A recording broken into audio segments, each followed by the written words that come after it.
నేను అనుకోలేదు, ఈ వాక్యము నా ఎడల దేవుడు అక్షరాలను నెరవేర్చాడు. అడుగు వాటి కంటేను, ఊహించే వాటి కంటేను అత్యధికముగా ఇవ్వగల దేవుడు. నేనేంది ఆస్తులు అడగల, అంతస్తులు అడగల, భోగాలు అడగల, ఆత్మల నీయ్యా అని ఎప్పుడు మోకాళ్ళు వేసిన, దేవా నాకు ఆత్మల నిమ్ము, నశించిపోతున్న ఆత్మలను రక్షించు దేవా, ఆత్మలనివ్వయ్యా, ఆత్మలనివ్వయ్యా అనే ప్రార్థన చేశా. ఆ ప్రార్థన నా దేవునికి ఇంపైనదిగా అనిపించింది. దేవుడు ఆ కార్యం చేశాడు. విస్తారమైన ఆత్మల రక్షణ కార్యం జరిగించాడు.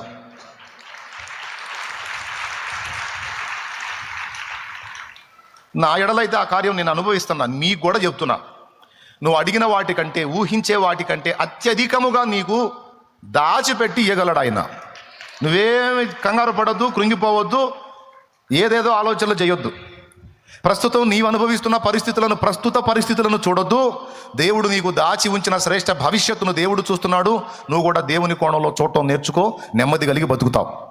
ప్రస్తుతం నువ్వు ఎదుర్కొంటున్న శ్రమలను, సమస్యలను, బాధలను మాత్రమే చూసావనుకో, అసలు బతకాలనిపించదు, సావాలనిపించింది. స్తోత్రం. ఏమనిపించింది?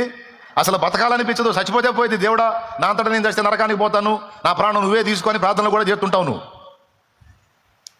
ప్రస్తుత పరిస్థితులను నీవు లక్ష్య పెట్టొద్దు. దేవుడు నీకు సిద్ధపరిచిన భవిష్యత్తు శుభప్రదమైందని విశ్వసించు. శ్రేష్టంగా నా తండ్రి నిన్ను ఆశీర్వదించి నీ తలనెత్తుతాడు. నువ్వు అడిగింది కొంచెం ఆనాడు నీకు అర్థమైంది. అయ్యయ్యో నేను అప్పుడు అడిగానండి, నేను వ్యాపారం, మంచి వ్యాపారం దొరికింది, దాన్ని ఆశీర్వదించు ప్రభా అని అడిగా. సేవలోకి రాకముందు నిజంగా దేవుడు ఆమెను అన్నట్టయితే ఇప్పటికీ అక్కడే కూర్చునేవాడిని, దుమ్ములో ధూళ్ళలో. దేవుడు ఆమెను అల్లా, ఒరే నిద్రమోహవాడా నువ్వు ఆగురా అన్నాడు.